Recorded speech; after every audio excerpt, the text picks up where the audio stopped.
guys! So I am doing my presentation on The Bridge to Terabithia, or as I lovingly refer to it, Sadness, the novel. And it's by Katherine Patterson. It's really a very good book. It centers all around the story of Jess Aarons and Leslie Burke and a magical world that they build together called Terabithia. So there were just a couple of things that I wanted to talk about, just themes in the story that really stuck out to me while I was reading it, and things that I liked and I thought were worth noting. So the first one was gender roles and friendship, and I think in this book they really went together. So in the beginning of the book, he sees himself as awkward and kind of an outcast. He feels like he's not understood by his family or by his classmates, and he's kind of ostracized, I guess, because he wants to be an artist when he grows up, and his dad thinks of that as a girly thing to do. He would rather not fight if he has the chance.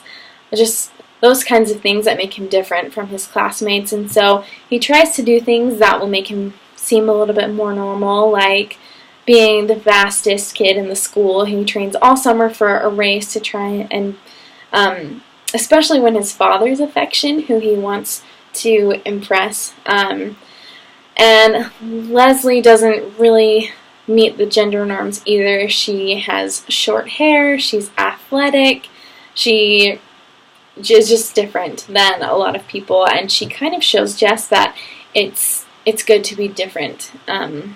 And it's okay to be different, and I think that's kind of one reason why Jess really likes her, and he is drawn to her in a way. He doesn't feel like he has to fit into a mold when he's with Leslie, and she kind of shows him how to accept who he is and not try to impress anybody.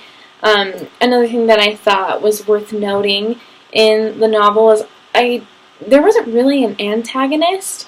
There are bullies in the book, but you get to see what's really behind that, and that bullies have their own problems too. I would say the antagonist, if you can call it that, is really society and conformity and being normal. That's kind of made to seem like it's a bad thing and you should be yourself and you should walk to the beat of your own drum, I guess. And the other thing I wanted to talk about was Terabithia itself. So it's the world that Jess and Leslie create together, and to them it's kind of this escape from their normal lives. Jess has a lot of things that he wants to escape from, that he doesn't want to deal with, and so they go to Terabithia, where they're the rulers and everything is good and everything is perfect. They can solve all the problems, and everything works out. But eventually in the story, things happen that the characters have to learn to deal with, without really giving away the ending. And so the book is all about growing up, I guess, and learning how to really face your problems, learning how to deal with loss and with sadness, and having a hopeful outlook on life. And so that was one thing that I enjoyed a lot, was Jess's character development. You can see, comparing the beginning of the book and the end of the book, just how different he is. So I wanted to read one passage to you that's close to the end of the book that I really liked, that I think kind of sums up his character development. It says, "He thought about it all day, how before Leslie came he had been a nothing, a stupid, weird little kid who drew funny pictures and chased around a cow field, trying to act big, trying to hide a whole mob of foolish little fears running riot inside his gut. It was Leslie who had taken him from the cow pasture into Terabithia and turned him into a king. He had thought that was it. Wasn't king the best you could be? Now it occurred to him that perhaps Terabithia was like a castle where you came to be knighted. After you stayed for a while and grew strong, you had to move on. For hadn't Leslie, even in Terabithia, tried to push back the walls of his mind and make him see beyond to the shining world, huge and terrible and beautiful and very fragile?